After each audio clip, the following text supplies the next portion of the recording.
This might be the movie that I think a lot, not a movie, the series that I think a lot of people will be interested in. It's monsters. The Russell family are in it. Eric and I didn't get a chance to watch it. Bruce, you're going to take it away with what this All series is right. about. Sure. I did not write down all of the actors' names, so if you need to spice that in there for me, go for it. Otherwise, I'll just kind of describe the basic concept. First of all, this kind of fits into the same category as, so in the MCU, you've got all the tentpole movies, and then you have all of the series that are somehow in between the cracks of the movies. They either link movies together or they give you backstory to a movie, something like that. All of the current Godzilla, King Kong movies are considered, I guess, part of a monster universe. I don't know what they're calling it, but they do interlock in one way or another. And Monarch is kind of this mysterious quasi-government agency that somehow is involved with keeping them under wraps or keeping them under control or protecting the world from them or controlling them. There's always been a little bit of a cloudy, murky causality behind Monarch. So that's kind of the basis of this series, right? What is interesting, I think, about the series, if you like those films, and I'm a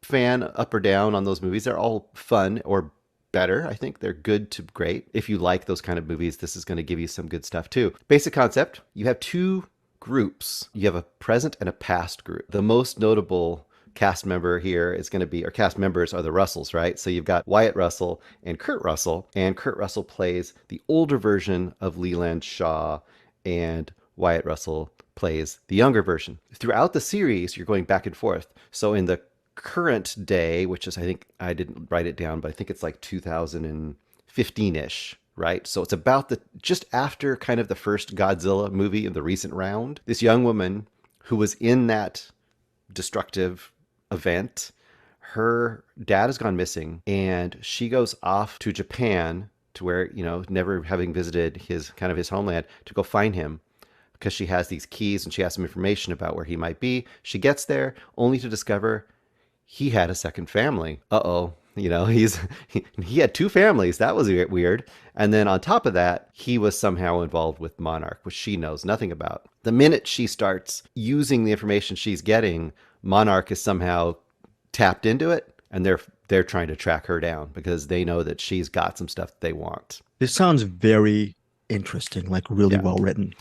It's pretty cool. I think it's pretty fun. And one of the things that a lot of people didn't like about some of the movies were that they spent a lot of time with the people and the stories weren't so interesting. I think they do something similar here as far as spending a lot of time with the people, but I feel like it's more interesting and more fleshed out because they have the time. What is really great about this series, I think, is the old stuff. So you immediately are meeting that young woman's grandmother and Wyatt Russell character, what's his name, Shaw, and he's like this military escort that's been given to her. He doesn't know what's going on. She is researching these creatures that no one knows what's going on yet. They're still new at that time, and they meet up with another guy, and he's like a scientist. So there's three of them, and they go jump back and forth a little bit in the old time too, right? So it's nice to be 1954, 1957. So you'll get to see them when they're brand new and they don't know anything about what they're discovering other than they're looking for something mysterious, till there's times when they know what they're looking for and the government's involved and they're fighting with the government, plus also dealing with these monsters. And every episode has some sort of appearance of monsters, either past or present. I think it's a lot of fun, and I've seen 3 episodes so far. They build upon each other. I'm interested in both tracks, both story tracks, and the monster stuff is really good. So I think people who like those movies will be excited and have a lot of fun with this.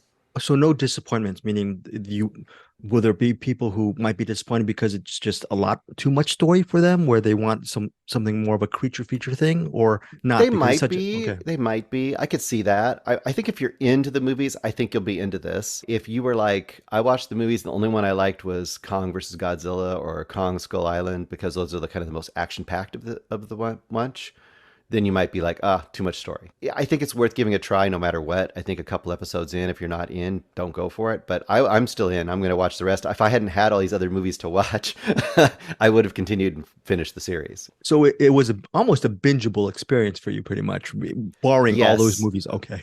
And they're pretty good about giving you little cliffhangers. They usually end with some kind of a monster battle or something that will kind of propel you forward. Or, for example, when you get to actually see Kurt Russell appear, I think it's episode 2, you're like, oh, he's in, and then you're like, oh, cool. And I will tell you, I've only got 3 episodes in, but he is not just like, I'm going to be here for a few seconds and not be here for the rest of the series, because in episode 3 he was all over that episode, so he's definitely makes a pretty strong appearance. Is he the thing in the movie in Monarch? I was watching his breath, and I couldn't tell if he was breathing or not, so he might be the thing. I'm not sure. As Bruce was saying about peppering the sort of your review with the other actors involved, the ensemble includes, along with Wyatt Russell and Kurt Russell. Yep, I'm my bad on the pronunciation. Anna Sawai, Kiersey Clemens, we've seen her in a bunch of films. Ren Watabe, Marie Yamamoto, Anders Holm, Joe Tippett, and Elisa Lasowski. So that is Monarch: Legacy of Monsters, premiering Friday, November 17th on Apple Plus TV. There's the first 2 episodes will be available.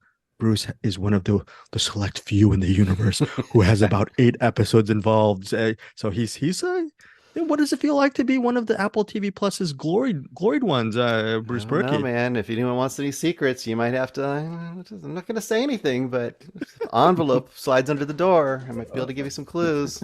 How dare you? Eric and I want a cut of whatever you're getting or skimming Bruce Purkey, Apple TV Plus's Monarch: Legacy of Monsters. Do you have a sort of an initial rating from the 3 episodes you have? At this point, I'm kind of at a 4-star rating, and it could go up. I mean, it could go down too, obviously. But I think if anything, it could go up depending on how the storylines kind of resolve themselves. Okay. Very, very cool. Thank you, Bruce, for your review.